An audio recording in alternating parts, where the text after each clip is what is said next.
So we're going to talk about solutions. We're going to talk about what solutions are, how we use them, how they behave, in probably the more complicated, even though it's not that bad, is the concentrations. In lab, last week and the week before, when we did the reactions and the conductivity, you were using those dropper bottles of solutions. And a lot of them said 0.1 M. And unless you've taken this before, you had no idea what 0.1 M was. So we're going to learn what that means. So the very first day of class, we talked about mixtures. We had homogeneous and heterogeneous mixtures. In terms of a mixture of a liquid with something else, there are three types. We have a suspension, a colloidal suspension, and a solution. A suspension looks like this, it's cloudy. A suspension, if you let it sit, it will settle. What's an example of a suspension then? It will settle? Will settle. Lake water, Yeah. because there's silt in there that will settle out. A solution is completely transparent. It does not have to be clear. It can have color to it, but it has to be transparent, meaning you can't see anything floating around in it. It's probably not going to look milky. It's going to look clear. Water is transparent. Pure salt water is transparent. Kool-Aid is transparent, even though it is colored, it is still transparent. There's nothing floating around in them. So these two are pretty easy to define. The colloid is the more complicated one, and luckily we're not going to deal with colloids whatsoever. A colloid is kind of in between. There are particles floating around in there, but they are so small that they don't settle out. It's essentially a little bit cloudy, but it will never settle. And the best example I can come up with that for real life is milk. If you buy a gallon of milk, it's homogenized. That homogenized means it's made homogeneous. It's not transparent, right? But it's also not going to settle out. Raw milk, straight out of a cow, will settle out. Buttercream comes to the top, and then you get what we consider the milk on the bottom. Colloid will not settle. Yes? What about juices? That kind of do What kind of juice? pH. That's vegetables. I don't know what pH looks like. Does it settle? No. No, it still has like a thickness in it. And in coffee too. If you get it brewed, like cold brewed, Actually, I think it does settle. I think tomato juice settles. Yeah, I would think there's probably some pulp in there. Yeah. even the coffee. The coffee, I don't know. They say to mix it, shake it, so will it be completely settled out? Or not? I'd have to see. I'm not a coffee drinker either, so I don't know. I can't picture what you're picturing. Okay. In terms of juice, we would go kind of extremes. What is orange juice with pulp? What type is, what is that?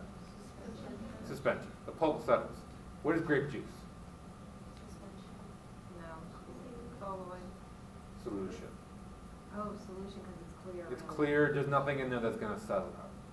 Think Welch's grape juice. It looks like Gatorade or Kool-Aid. It just has a little bit more nutrients in it. Say to shake it. Did it? Mm-hmm. Well, I've never seen grape juice with pulp in it. So we're going to imagine grape juice has no pulp.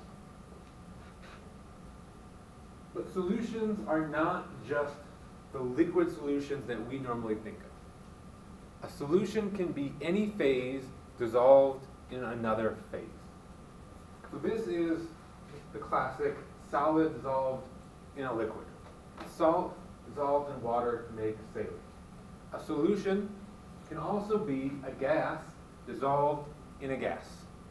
If you're giving a patient oxygen That is not pure oxygen. There are other gases mixed in there. There's probably carbon dioxide and nitrogen, so that it's more closely related to the air. It's just more oxygen in there than the normal air would have. And you can actually have a solid in a solid solution. So does anybody have titanium screws in them anywhere?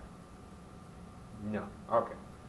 Titanium that you use to hold broken bones together is mostly titanium, but they put other metals in there to make it behave how they want it to behave. And for these screws, that is vanadium and aluminum. By changing how much titanium, vanadium, and aluminum are in there, they can change the properties of the metal. So these are three options for solutions. A liquid in a liquid is also a solution. You could put a gas in a liquid, we'll see that. Basically, if you can dissolve one thing in another, it doesn't matter what state they are. So, when we talk about solutions, there are some definitions that we have to learn. First is solution itself. A solution is a homogeneous mixture. Homogeneous means it's the same throughout. It will not settle, and even if it doesn't settle, the bottom is not different than the top. So it is the same throughout, and it will not settle. The solute is the thing that gets dissolved. The best way to think about this is come up with an example of a solution. The easiest example is salt dissolved in water. If you're dissolving salt in water, the salt is the solute. The thing that gets dissolved is the solute. The thing that does the dissolving is the solvent. So the water is the solvent. The solute, the thing that gets dissolved, is almost always the thing that there's less of. And then the solvent is usually the thing that there's more of. Normally, you would dissolve a small amount of salt in a lot of water. If you had a pile of salt, and you just put a drop of water on that pile of salt, in that case, you could make a case that the solute was actually the water. They still mix, they dissolve in each other, but in that case, the salt has the larger amount. But any examples we deal with will be clean, cut, and dry. It will usually be, the solvent will have a whole lot more of it, and it will be the liquid. An aqueous solution is just a solution where the solvent is water. Most all of our solutions we're going to deal with will be aqueous solutions. Looking at the picture, in the picture, what is the solute? The grains. The grains. There's less of it, and it's being dissolved in this liquid. So the liquid is the solvent. You know, probably, that certain things dissolve better in water than other things. What's something that dissolves really well in water? Salt, sugar. What's something that dissolves very poorly in water? Say it again? Oil. So why does water dissolve sugar and salt, but it will not dissolve oil? Think of an ionic compound. Remember, when we dissolve an ionic compound, it breaks apart into ions. If you put an insoluble compound into a solvent, it will stay however it started. So if you put an ionic compound that is not soluble in water into the water, it will not break apart. If you're looking at the solubility of ionic compounds, not all of them are soluble. We've dealt with this in our double replacement reactions. We had to look at that solubility table to figure it out. And if you look at that table, unfortunately there's no good patterns. You really have to look at it. And so this is that table that we dealt with before. It's the same thing. We're not really going to have to use this lecture. But if we look at here, we can see that some ionic compounds are soluble and some are not. So we have to figure out why that is. A number of things also affect how fast something dissolves in water. If you wanted to dissolve salt in water and you wanted to make it go quicker, what would you do? Heat it up, stir it. Those are the two easy ones. There's a third one that'll make sense when you hear it. Anybody? Is it on your slide? Surface area. What does that mean? Pressure? No. The surface area is like water when it bubbles, like, not bubbles, but when it makes that kind of like cone on top. What we're looking at here is the surface area of the solute. Yes. So the best example is thinking about sugar. If you want to dissolve sugar in your coffee, it can be granulated sugar, but there's also the sugar cubes. Which one do you think is going to dissolve faster? The granulated.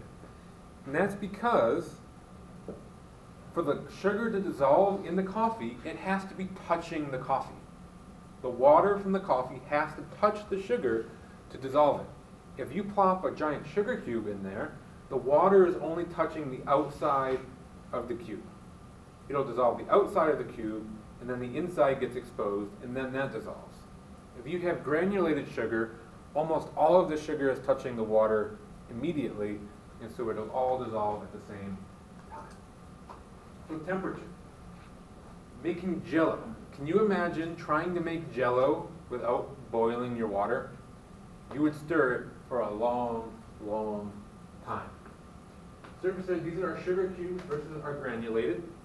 And then there's always stirring. If you want to make Kool-Aid and you just dumped a packet of Kool-Aid into water and put it in the fridge, you would have some very impatient kids because it would sit there for weeks without dissolving. But if you stir it, it's going to dissolve pretty quick. We talked about electrolytes in lab last week. What is an electrolyte? How do you define the term electrolyte? What does that mean about something? When you dissolve it in water, what will it do? It breaks down into ions and allows it to do what? Conducts electricity. Ionic compounds break apart into ions and conduct electricity. So an electrolyte is a solution that conducts electricity. There are two types of electrolytes. We have the strong electrolytes and weak electrolytes. The strong ones were the ionic compounds that completely broke apart. The weak electrolytes were compounds that only partially broke apart, and our example for that was acetic acid. And then, of course, there's non-electrolytes. Where do you hear about electrolytes in real life? Gatorade. They always talk about how important it is to take your electrolytes. They make it seem like such a great thing. What's the easiest example you found of an electrolyte in lab? Salt. You put salt in Gatorade, all of a sudden you have electrolytes. Also, if you look at a bottle of Gatorade, in fine print, they also now do it on the TV commercials. It says electrolytes are for taste only. There's nothing in there that's actually going to help your performance. The electrolytes can speed up the uptake of the water. If you drink just pure water, it sits in your stomach longer before it gets absorbed. If it has the right salt content, it'll get absorbed a little bit faster. But that's not what they're implying when they talk about electrolytes. What they're trying to make you think is that when you're sweating out all this salt, you're going to suffer until you drink more electrolytes. When in reality, you would have to sweat out a whole heck of a lot of salt before you needed to drink anymore. So these are hydrochloric acid, sodium chloride, nitric acid, sodium hydroxide. They're all ionic compounds. When we dissolve them in water, they break apart into ions, and they allow electrical current to flow. So this is a big light bulb, two posts here. The electricity will flow between the posts to light the light bulb. Ionic compounds are usually electrolytes unless they're insoluble. Molecular compounds are non-electrolytes. Remember, a molecular compound does not break apart when it gets dissolved in water. Methanol stays methanol. Sucrose, which is sugar, table sugar, stays sucrose. It does not break apart. Hydrogen peroxide is another example. If you take hydrogen peroxide liquid and dissolve it in water, you just get hydrogen peroxide aqueous. What you buy at the drugstore for hydrogen peroxide is usually aqueous hydrogen peroxide. You probably wouldn't want to put pure hydrogen peroxide on your skin. So, looking at these compounds, let's look at zinc chloride first. If you put zinc chloride in water and dissolve it, what parts is it going to break into?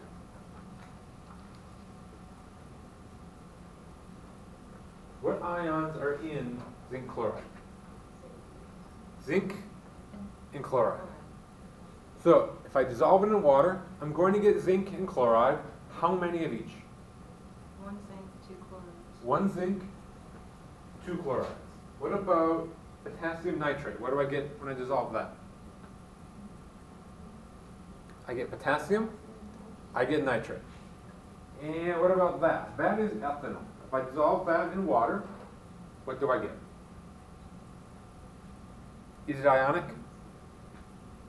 How do we know something's ionic? Has a metal. Is there a metal here? No. If it's not a metal, it's not ionic, which means it's molecular. Molecular compounds do not break apart. So we would just go from C2H5OH liquid to C2H5OH aqueous. It will not break apart. And so these two would be electrolytes, ethanol is not.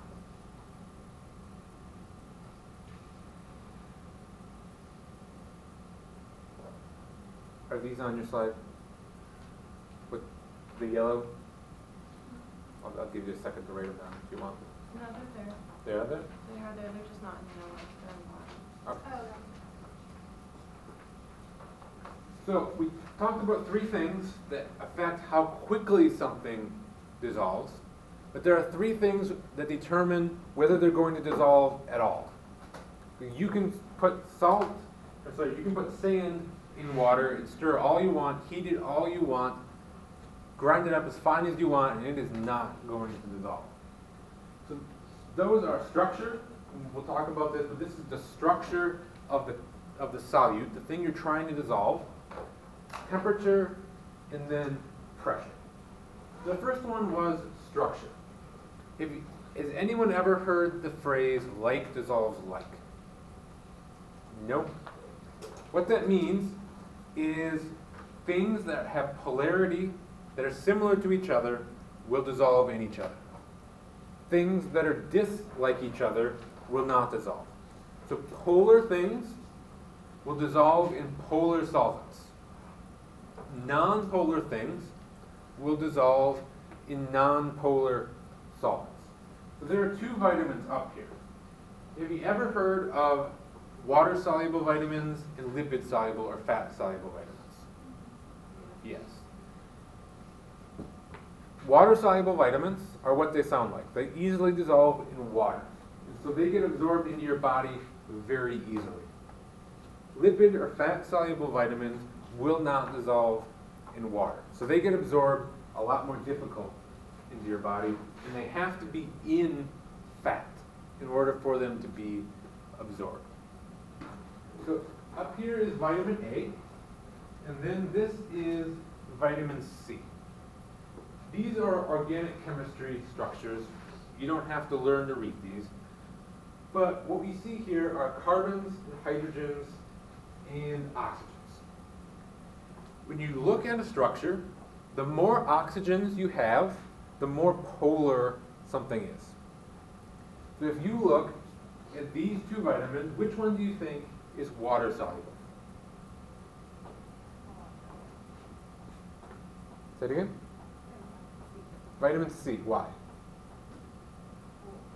More oxygen than There are more oxygens, so vitamin C is more polar. Why does that mean it's the water soluble? Is water polar or non-polar?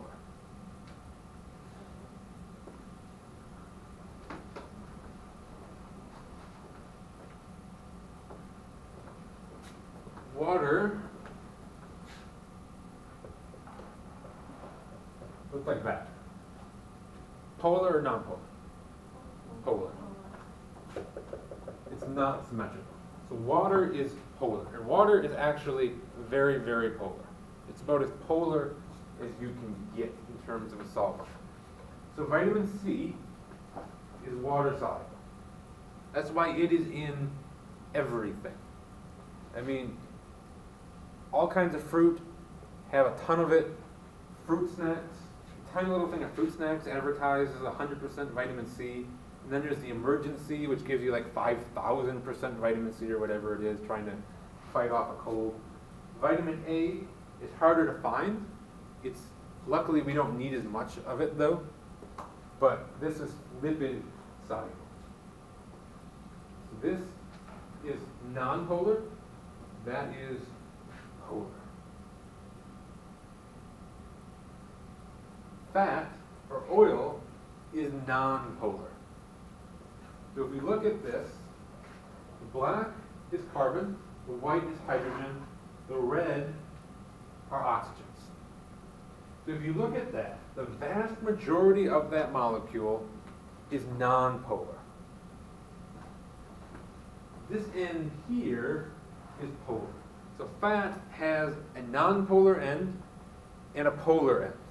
How many people have taken biology and know about the plasma membrane? Remember, the plasma membrane is based on the fact that these fats that make up the plasma membrane have a polar end that faces out towards the water, to the inside of the cell. The cytoplasm, cytosol in the middle is liquid, and then the outside of a cell is also water. So the polar parts stick out towards water, and then the non-polar tails stick in towards each other. So the non-polar parts are with the other non-polar parts, and the polar parts on the end are touching the water on the outside. Yeah. Non-polar is hydrophobic. Phobic meaning fear. Non-polar things do not like water, because they're non-polar, water is polar, and so they are hydrophobic. And so they want to get away from the water. This is why oil and water don't mix. Oil is a bunch of carbon and hydrogen bonded together in all different forms. But carbon-hydrogen was that exception we learned for a non-polar bond. Carbon-hydrogen bound together is a non-polar bond. So if you have a bunch of compounds that are made up of carbon and hydrogen only, they're going to be non-polar. So oil will not float, or will not dissolve in water. This is chloroform, CCl4, and this is hexane, C6H14. If you dissolve them, if you mix them together, they will dissolve. Why will they dissolve? Say it again. Polar? They're both Or non-polar, non-polar. actually. So the fact that they were dissolving in each other tells you that they're the same. If we look at CCl4, it's tetrahedral. So that is non-polar. That one you can probably draw out. The hexane you never would be able to.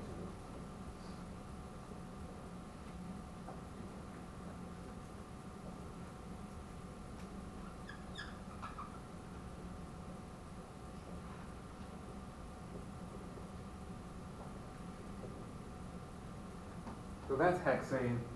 Each of these carbons has 2 hydrogens coming off of them. And so it is literally a circle. It is as non-polar as you can get. So because they're both non-polar, they dissolve in each other. Explain to me why oil and vinegar do not mix. You've all seen somebody who thinks they're artistic set it on their windowsill in their kitchen, right? There's the oil with the herbs in it, and then there's the vinegar below it. Why do they not mix? Which one's polar? The oil. Oil is non-polar. Oil's non-polar and the Vinegar is polar. and vinegar is weak acetic acid. Oh. It's dissolved in water. So it's basically oil and water again. So the water is polar, the acetic acid itself is also polar, and then the oil is non-polar, so they don't mix. So like I said, this is like dissolves like. Either an ionic compound or a polar molecular compound will dissolve in a polar solvent. They will not dissolve in a non-polar solvent. A non-polar molecular compound will only dissolve in a non-polar solvent like oil.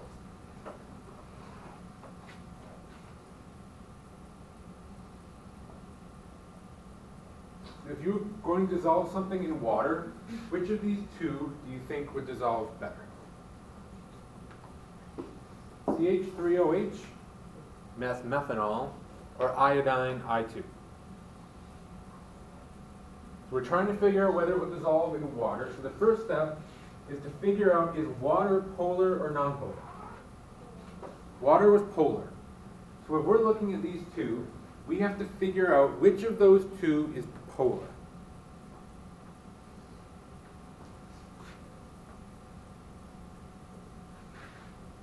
Is I2 polar? You have an iodine bound to an iodine.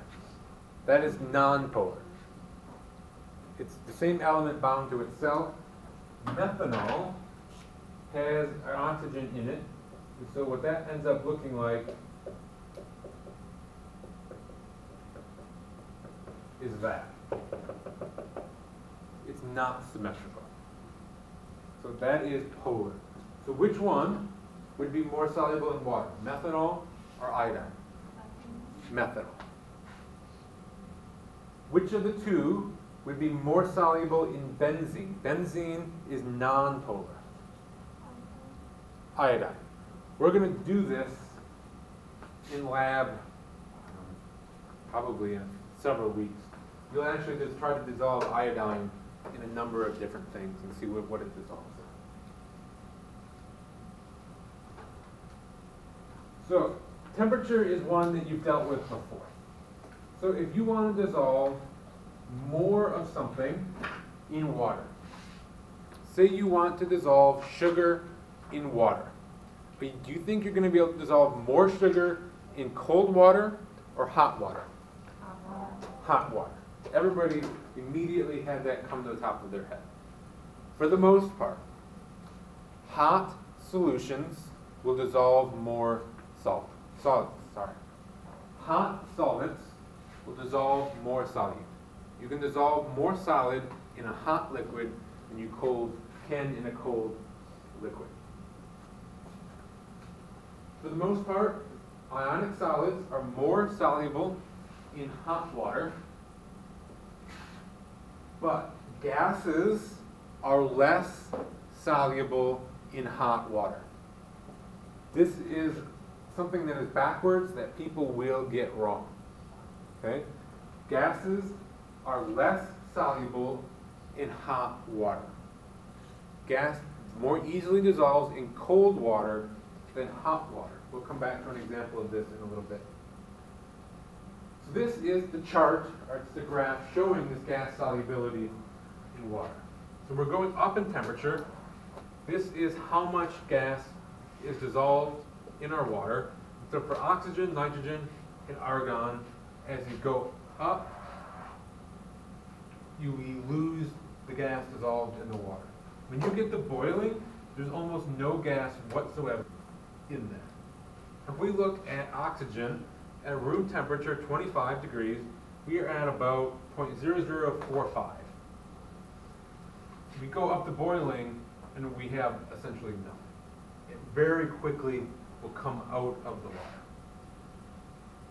This is really important around here because our lakes are very shallow. Well, shallow lakes get hot. A deeper lake, further down in the lake you go, the water stays cool. If you have a shallow lake, it gets very hot. All of the oxygen will come out of the lake. When the oxygen comes out of the lake, all the fish and all the other animals in the lake have no oxygen and they die. That happens around here. We get big fish kills, especially during droughts and in very hot times. The lakes will get too hot and the fish will start to die. The way I remember this, because this is backwards, everyone immediately had in their mind that things dissolve better in warm water than cold water.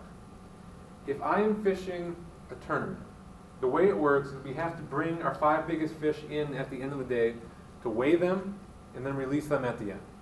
If they die, we get penalized. So in the summer, I have to carry big bags of ice on the boat with me to put the ice in the water with the fish after I catch them to keep them alive. So that's how I think about this and remind myself that gases are more soluble in cold water than hot water. I need to get that water cold so that the fish have oxygen so that they can breathe.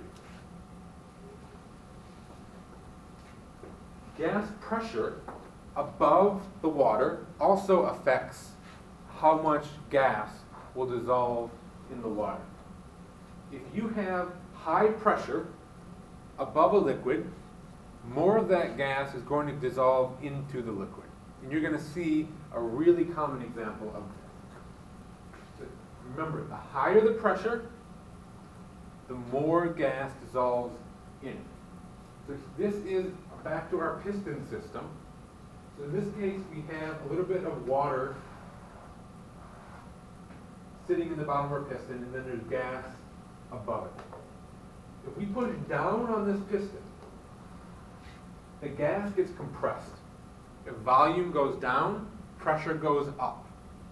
And so because the gas got compressed, the pressure went up, more of the gas is going to dissolve in the water.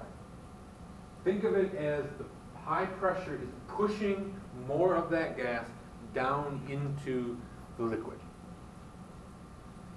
So use that idea to tell me why your soda goes flat when you take the top off.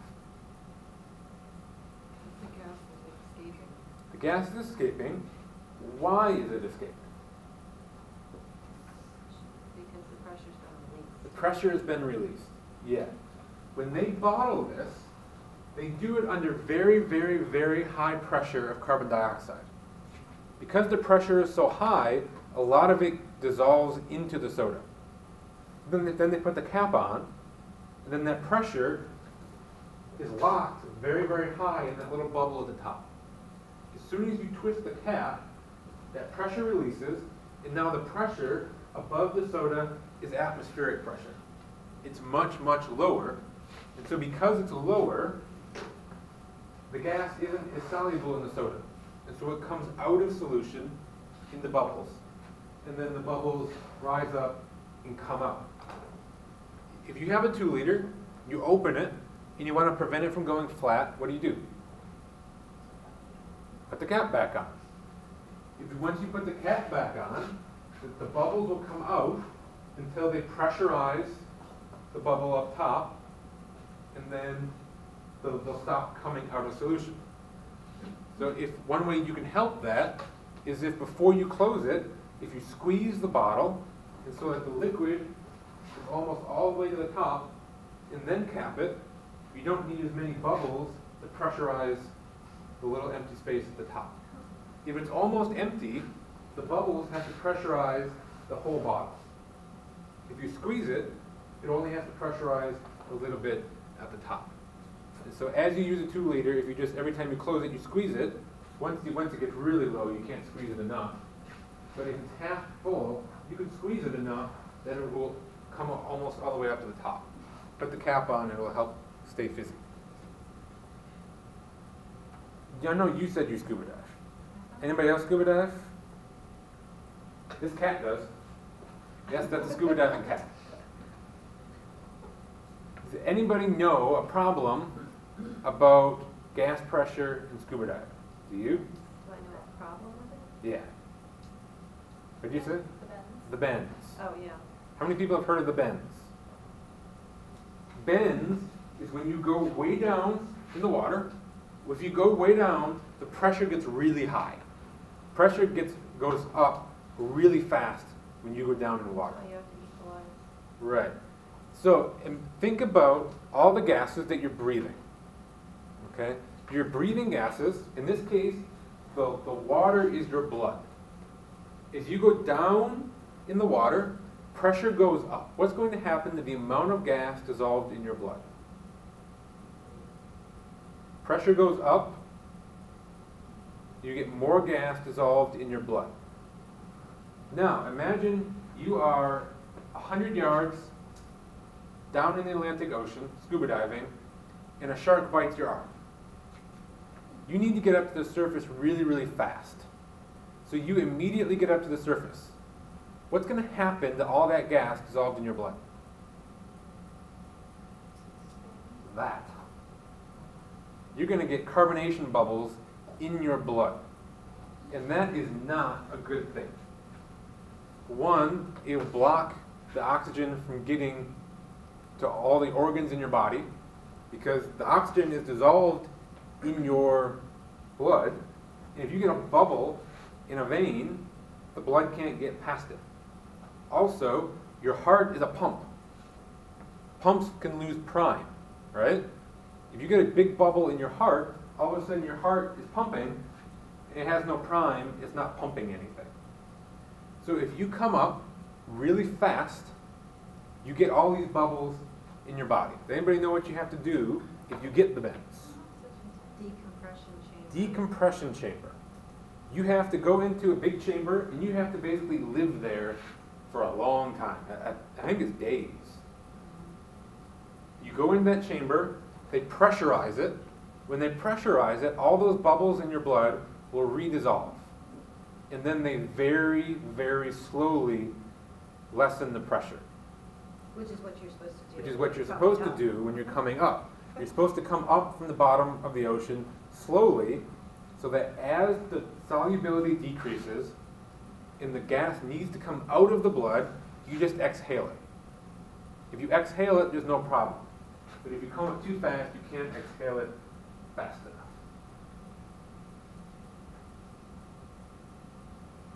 So now we have to measure the concentration of our solutions. And there are a number of ways we can do that. One of them, you'll see, though, is much, much more common than the rest. So when we say the concentration, what we mean is how much solute there is dissolved in our solvent. For us in the lab, there's almost always going to be something dissolved in water. And it's almost always the thing that's dissolved in the water that we care about. So we're using a salt solution, a sodium chloride solution, or we're using hydrochloric acid. It's never the water that we care about. It's what's dissolved in the water. The water is just kind of a carrier for it. So a saturated solution, what we call a saturated solution, means that there is as much solute dissolved in that solution as possible. You cannot dissolve any more. Think of you have a glass of water and you are dissolving salt in it. You're going to keep adding salt and it's going to keep dissolving. Eventually you're going to add so much salt that it's going to stop dissolving. Water can only hold so much salt. When you hit that threshold, that is a saturated solution. An unsaturated solution just means you have less than that. If you can dissolve more, it is unsaturated. So if I have a glass of salt water, and there's no salt undissolved in there, and I add more salt, and it dissolves, that means I must not have been at my maximum. Because if I had been at my maximum, the extra that I added would not have dissolved. So if I have a glass of salt water and I add more salt, and it just sinks to the bottom and doesn't dissolve, that solution must have started out saturated. So the solubility is a calculation we can do that tells us the maximum amount of a solute that you can dissolve in solvent. And it's usually grams of solute per gram of solvent. We'll come back to that, I think. So not only is there unsaturated and saturated, but there's actually a weird condition called supersaturated. A supersaturated solution is a solution that is above that solubility limit. It has defied the rules, and there is more dissolved in there than should be. It usually takes very special circumstances for that to happen. Has anybody ever made rock candy? But I've eaten it. If you make rock candy, how do you do it? You mix a lot of sugar and water, and then what do you do with it? You dip a string into it. Right. What do you do with the temperature of it? You heat it. And so imagine you have a big pot of water, and you put a whole bunch of sugar in there. Remember, sugar is more soluble in hot water than cold water. So that sugar is not going to dissolve in that water unless you heat it up. So you heat it up, probably to boiling. All that sugar dissolves. Then you put a string in that, and you let it cool off. As it cools off, all of a sudden you can't have as much sugar dissolved in that water. As it cools down, the solubility of the sugar decreases. That sugar has to come out of solution. And that sugar will form crystals on the string. If you didn't put a string in that, you might reach what we call a supersaturated solution. If you dissolve a solid in a hot liquid and then let it cool, for that crystal to form, there has to be a surface for it to form on. And crystals will not form on smooth surfaces. So the inside of a pot is very smooth. The inside of a beaker or a flask is very smooth. So in this flask is a solution that they heated up, dissolved a whole bunch of solid in, and then let it cool. It's now supersaturated. You can let it sit there for days or weeks, and you'll never get a crystal to form. But if you take what we call a seed crystal, it's the little tiny crystal that you saved from behind that you didn't dissolve, and you drop it in, all of a sudden there's a surface for it to form on. And so a little crystal forms on it, and then another crystal forms on it, and then it keeps going and going and going, and all of a sudden all of that sugar has come out of solution. So a supersaturated solution is a special set of circumstances. Almost always it's because you heated it up, you cooled it down, and there is nothing but smooth surfaces. Yeah. So if you drop a crystal in there and it starts forms like the solid, maybe the solid starts forming on the crystal, does it stop once it's reached saturated? Yes. Okay. Yes. So it will start forming, like she said. Imagine the solubility limit is this line. Because we heated it up, we're now supersaturated. This is how much we actually have dissolved. When the crystals start forming, they will form until this comes back down to that limit, and now there's no need to make more crystals. So the crystals will stop forming.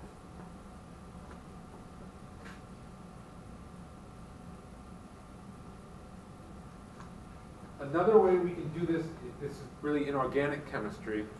because the way we do this on purpose, we want to purify what we made in our reaction. And so the speech crystal would be saved from before purification. So there are impurities in that crystal that we don't want put back into these crystals that we got here. So what we do is we take a spatula and we scratch the bottom of the glass. And so then the bottom of the glass gets rough surface, and then the crystals will form on the rough glass.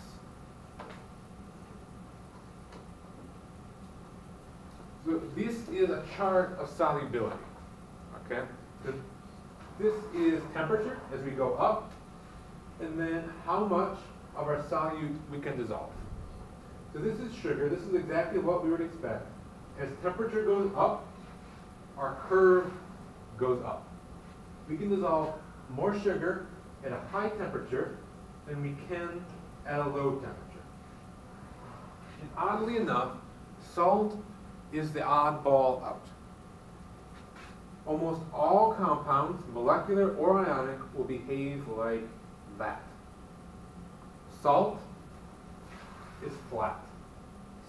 Salt hits that maximum in water regardless of temperature. You cannot dissolve more salt in hot water than you can in cold water. I don't think anybody knows. I certainly don't know.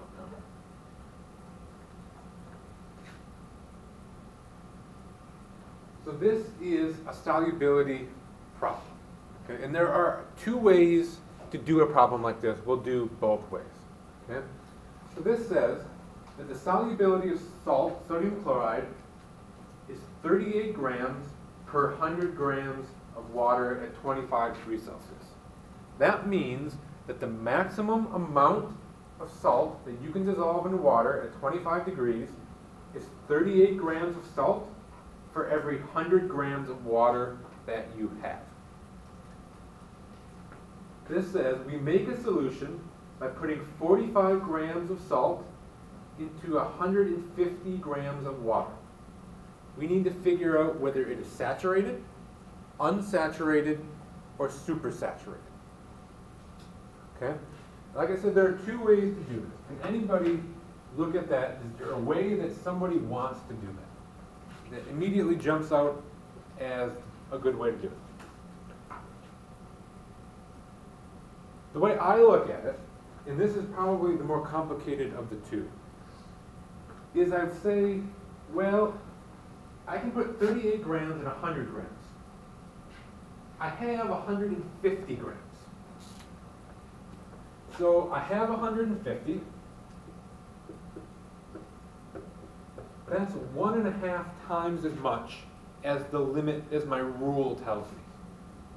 If I have 1.5 times as much water, I can dissolve 1.5 times as much salt.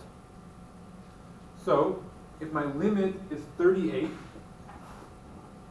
in 150 grams, I can dissolve 1.5 times that much.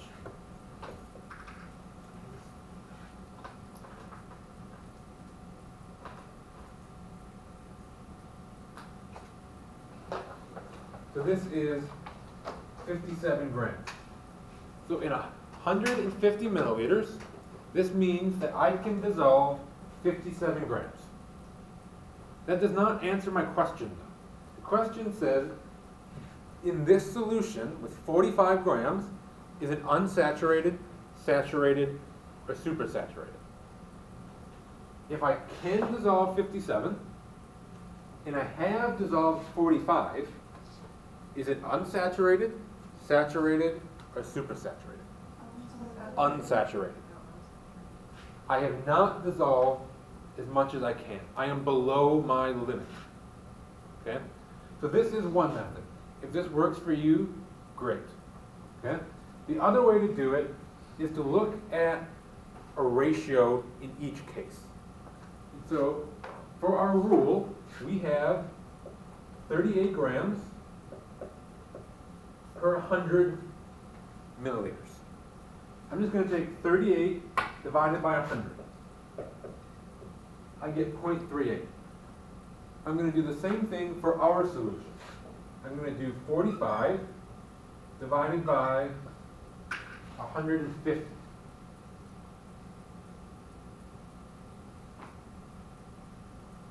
And that is 0.3.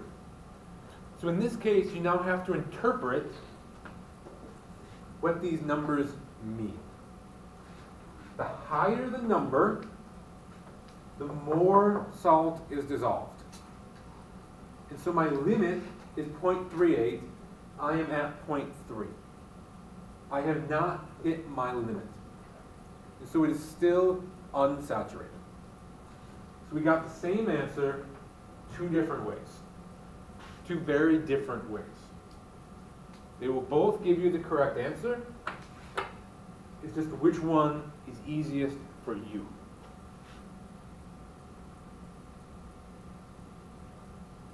How many prefer, just out of curiosity, how many prefer the first way?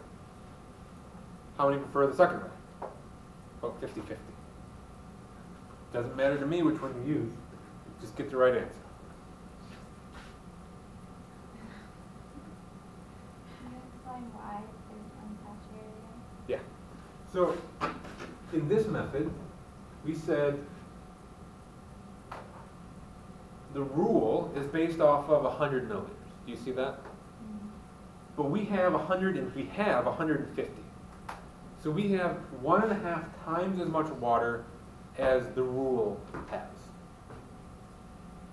And so if we have 1.5 times as much water, we can have 1.5 times as much salt. And so we can have 38 times 1.5, 1.5 times the rule is 57. So in our 150 milliliters, we are allowed to have 57 grams. But we only have 45. So we have not hit our maximum. And so it's unsaturated. In this method, this is looking at the ratio of the salt to the water. A high ratio means there's a lot of salt dissolved. So in our rule, it's 38 divided by 100 is 0.38. In our solution, it's 45 grams in 150 milliliters of water, and that comes out to be 0.3.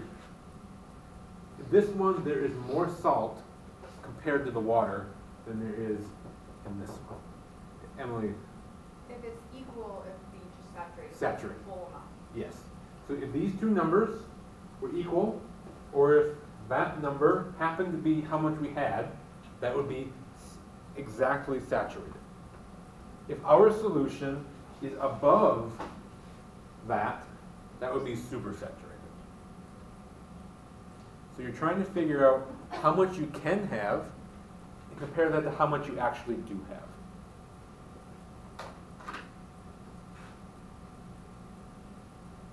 So our concentrations, we can have a number of different units. We're going to talk about each one. We're going to focus on one of them. We have percent by mass, percent by volume, mass, volume, parts per million, parts per billion, molarity, and molality. So percent by mass is simple. You're not really ever going to use this, maybe ever. Okay? Percent by mass just is the mass of the solute divided by the mass of the solution times 100.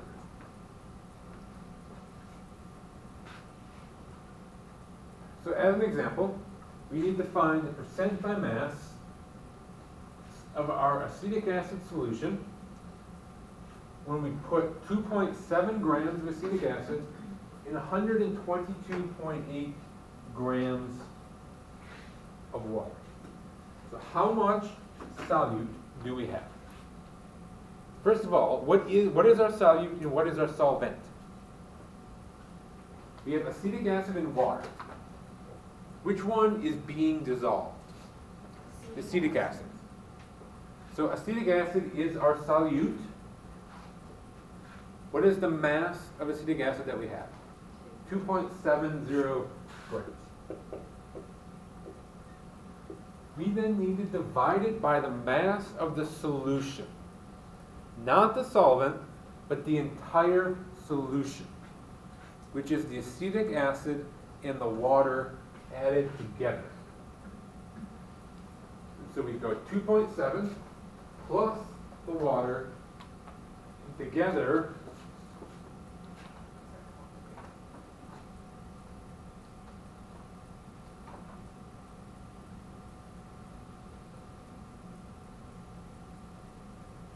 that comes out to be 125.5 grams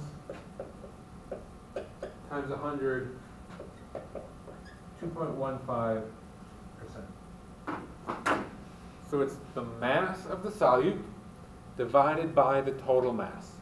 Just like we did percent mass, percent composition, we took the mass of the part, divided it by the mass of the whole sample, times 100.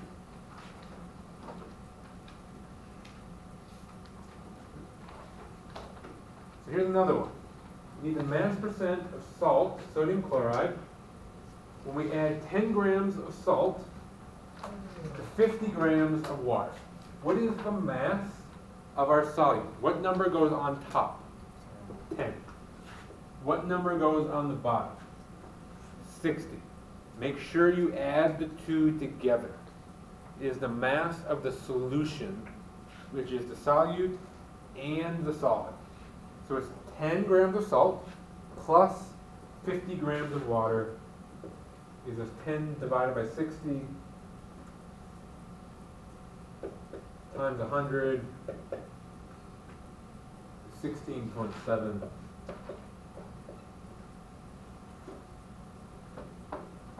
This one's simple enough.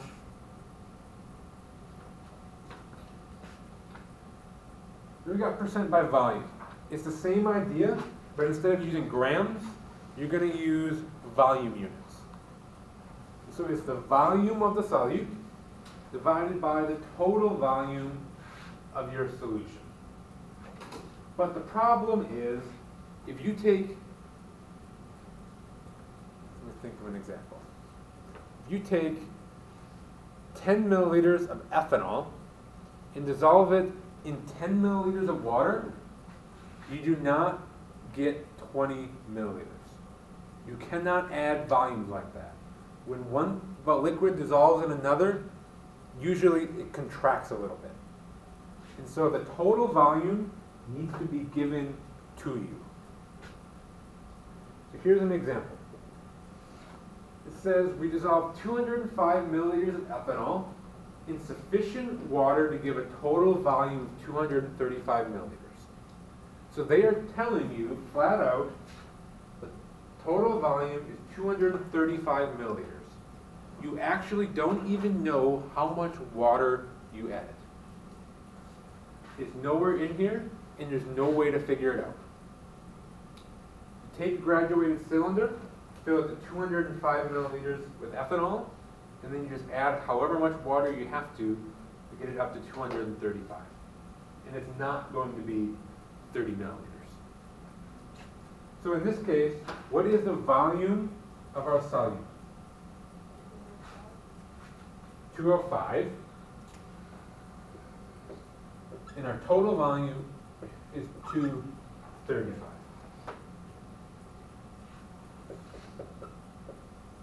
Times 100, 87.2%. So this one is actually easier than the mass because they have to tell you the final value. They can't make you add the two together.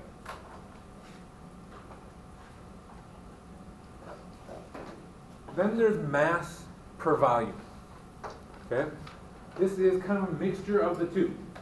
It's the grams of solute divided by volume of solution. This one is actually used fairly often in science. We take a solid, we dissolve it in a liquid.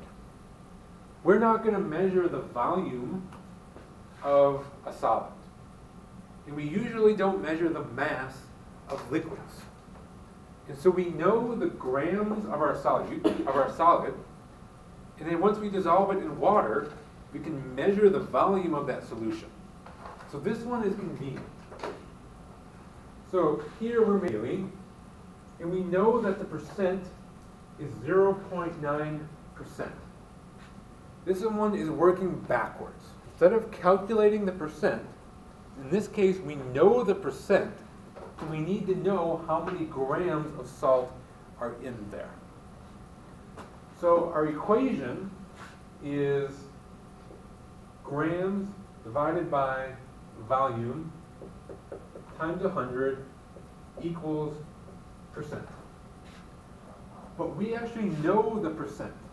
The percent is 0.9. Still got our equation times 100. Grams is what we're looking for. And then we need our volume. Our volume is given to us. It's 100 milliliters. So I can put 100 down there. And then I solve for grams. In this case, the math works out really easy. These hundreds cancel, and grams is 0.9 grams. But these equations can go both directions. They can give you these numbers and ask for the percent, or they can give you the percent and ask you to go the other direction.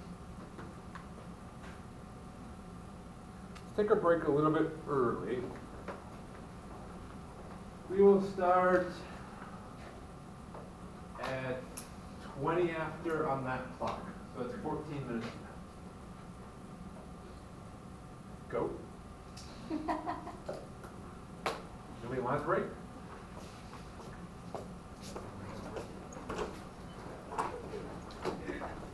Setting the timer.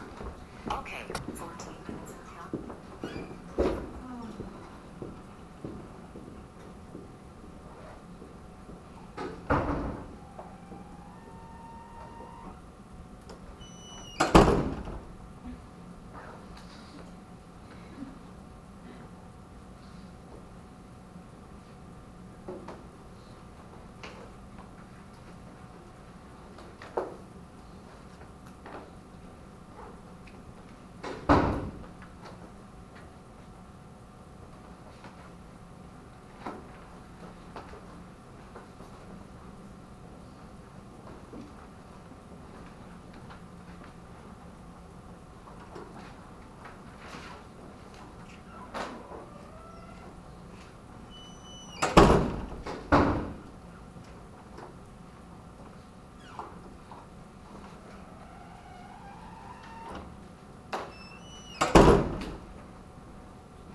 One middle two, but it's important too.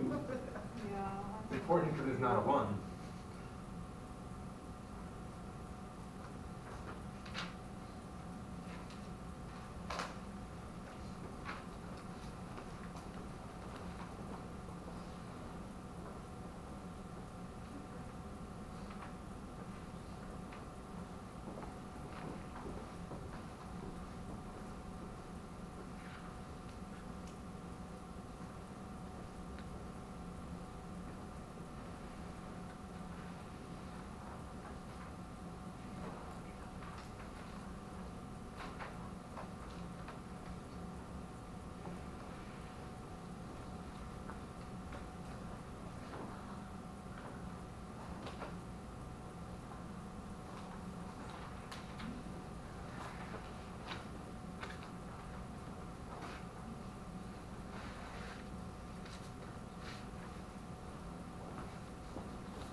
Anybody else from Jacksonville?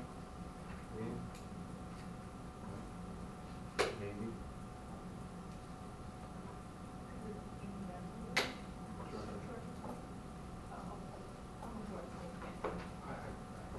We got Florida State, LSU, and then Miami was in here earlier. There's no Georgia though. At least they're not showing it. They're out. It's our Clemson game this weekend though, so. You don't have much to say. Hey, we're still ranked. Right. But you, the odds of winning the conference championship are quite low. Oh yeah, by that, yeah. It'll be great if you could beat Clemson.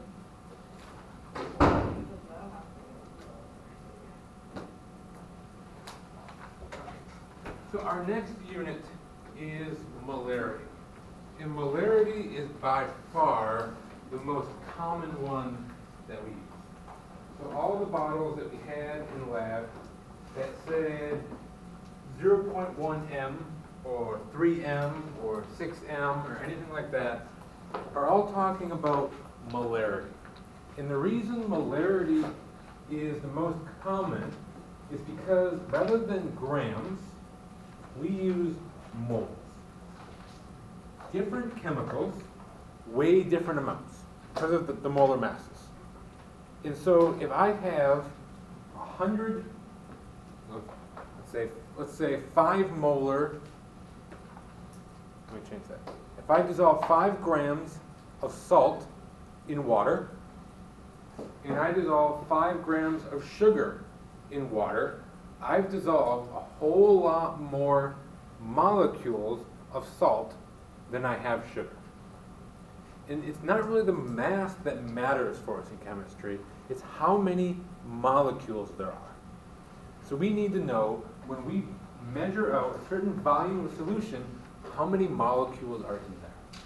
And we measure the number of molecules with molarity. This is a very important equation that is not on the cheat sheet. This is one you definitely have to have memorized. So this is molarity And we denote malaria. We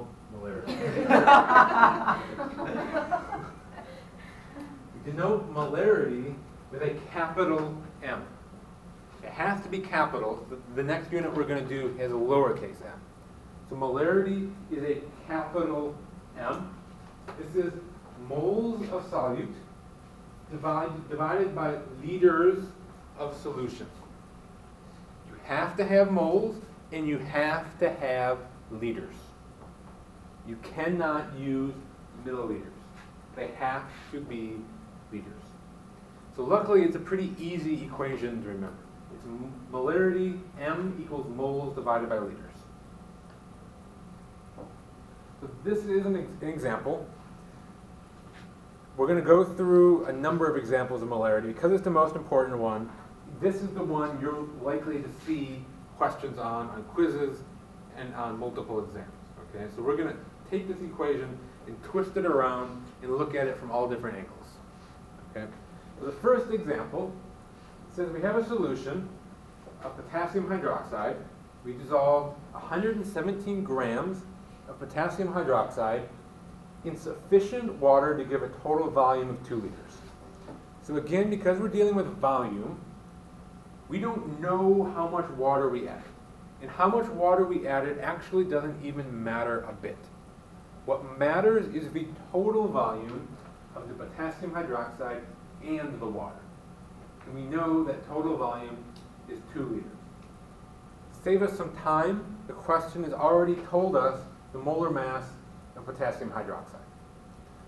So the final question is asking, what is the molarity of the solution that is made when you do this?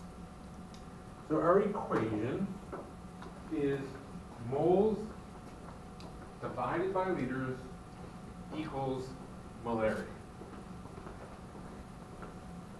So we have molarity equals moles divided by liters. M is what we're looking for. Do we have the number of moles? No, but we can find it. Because we know grams and we know the molar mass. So we need to convert. We have 117 grams of KOH. 1 mole of KOH equals 56.11 grams. I don't know if I've explained this to you yet this semester, but I don't think I've ever written a capital K in my life. I am physically incapable of doing it. I don't even know what I do wrong. It just never comes out right. So that is a capital K for potassium. Yes, I have a PhD. So I've converted my grams to moles. And when we do that,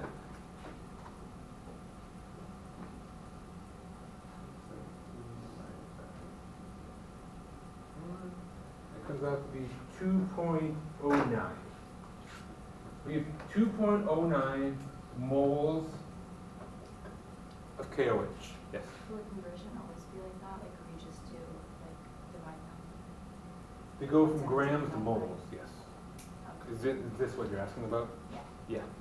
To go from grams to moles, it's just the number you're starting with, molar mass, 1 mole. So our moles on top is 2.09, and we know our final volume is 2. It's given to us in the problem.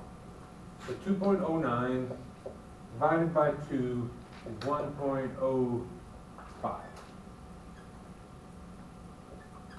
M. Our unit is a capital M.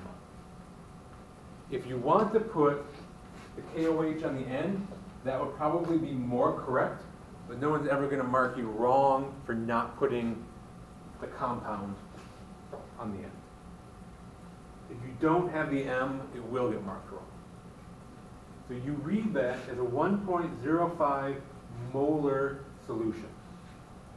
For molarity, we say molar.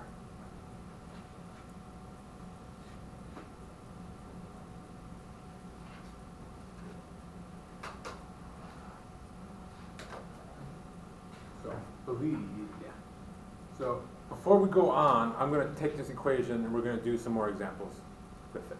So in this case, we were given grams, we found moles, we were given liters, we found molarity. But we can turn this around. Let's say I'm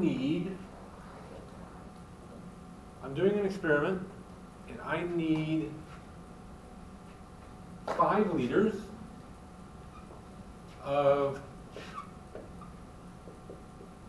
3 molar hydrochloric acid. I need to figure out how many grams of HCl I need to dissolve in order to get that. So in this case, we know M. Molarity equals 3 is moles over liters. We know liters is 5. So I'm going to plug that into there. Moles divided by 5. So 3 is moles divided by 5. So moles equals 15 moles of HCl. Now I just convert moles to grams. 15 moles. 1 mole is 36.5 grams.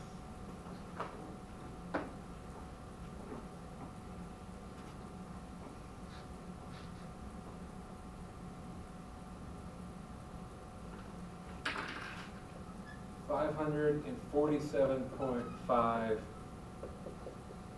grams of HCl. So in the example up here, we knew how much solid we were starting with. We knew the volume of our solution. It was asking us what is the concentration of the solution in the end. This was a more practical, in the lab type of a problem, saying I know I need to end up with this. I know it has to be 3 molar when I finish. I know I need 5 liters of it. How much of my water do I need to add to, how much HCl do I need to add to my water to get 3 molar? Yeah. So we're going to be doing a lot of the mole to gram to gram to mole test as well. Yes. Yes. What about molecules? No. Not on exam 3. Okay. And so the third way to look at this is in that one, M was our unknown. In this one, moles was our unknown. You can also do it with liters as your unknown. So in this case, we say, I need to make 2 molar potassium hydroxide. I go to the shelf in lab and I find out that I have 5 grams of it. The question is, how much solution should I make so that it is 2 molar? So I know that M is 2 molar. I know that I have 5 grams of KOH, which we can use to find moles. In liters is what I need. So I'm going to first convert my 5 grams to moles.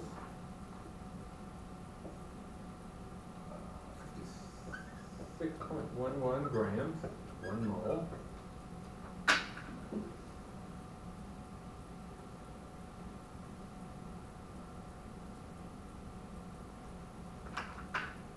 So we have 0.089 moles. We now have moles. We have molarity. We can find L. So M, 2 equals 0.089. Moles is on top, divided by L.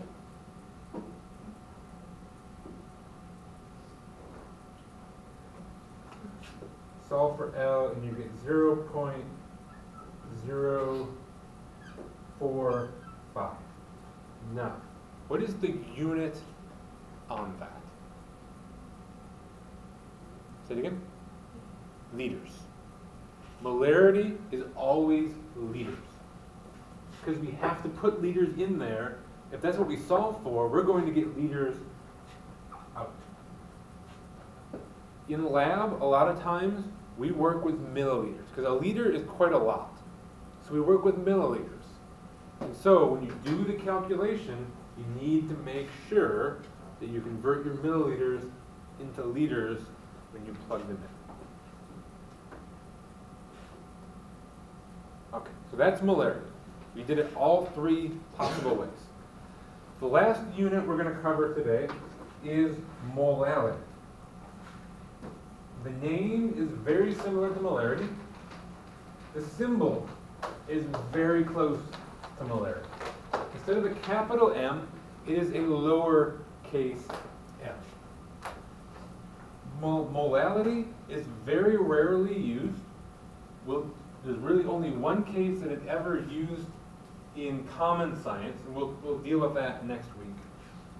But the reason it exists is because the concentration of a solution changes with temperature. We talked about gases expanding and contracting with temperature changes, and we ignored that change with liquids because it's so small. But they actually do exist. Water will expand and contract with changes in temperature. So if molarity equals moles divided by liters, if I take a solution of salt water and I heat it up, the amount of salt in there does not change. My moles is not going to change. But the water itself is going to expand a little bit. And so my L is going to change. If my L changes, my molarity changes. And so in that case, molarity is dependent on the temperature. Luckily though, volume changes of a liquid are very small. We make the solution at room temperature, and then we use it at room temperature. And so we actually in real life don't have to worry about it. But in extreme situations in the lab, you do have to worry about it. And so this other unit exists. This is molality. It does not change with temperature because molality, lowercase m, equals moles divided by kilograms of solvent. And the key here to remember, this is not kilograms of solution. With molarity, it was liters of solution. Solute and the solvent combined. So molality is kilograms of solvent. And this gets really tricky because imagine you have a solution and you know the concentration in molality. And you say, okay, I need to figure out how much of this solution to measure out in order to get 10 moles of salt. So what you need to do is you have to calculate how many kilograms of solvent you need to weigh out. But that solvent is now mixed with your salt. So how on earth are you ever going to weigh out 500 grams of water when it's mixed with salt? You practically cannot do it. And so this is not very useful in everyday science, but we'll see why it exists later on and where we do use it. So we do have to calculate it, though. So our equation, remember, is moles divided by kilograms of solvent. We have 56.7 grams of potassium hydroxide dissolved in sufficient water to give a total mass of 245.8 grams. You have to find the molality. So we're looking for little m. do we have moles? Not directly, but we can find it. So we know we have 56.7 grams. We'll convert it over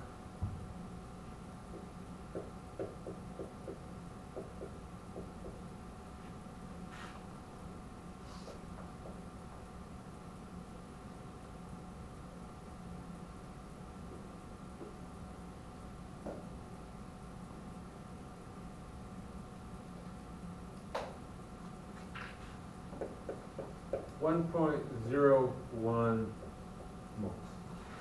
So we have moles, we got 1.01 on top. Do we have kilograms of solvent? No. Not directly. Can we find it though? Yes, we can. We have the mass of potassium hydroxide. We have the total mass. So the difference between them must be how much water there is. And so kilograms equal, let's do this. The mass is 245.8, which is the total, minus 56.7.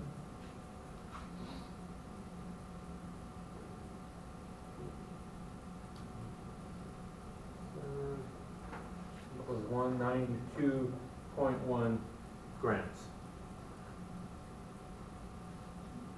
Am I done with my mass? Am I not? Have to be in kilograms. So, to go from grams to kilograms, 1,000 grams, 1 kilogram. And so I have 0.1921 kilograms. So now I have moles and kilograms. 1921.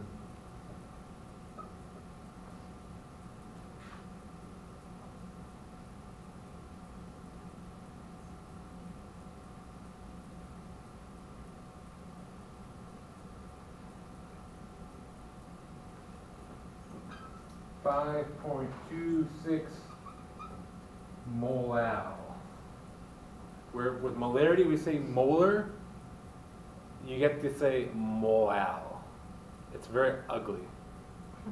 It doesn't come off the tongue easily. You can name your pet molal. Yeah. You subtracted 256.7 from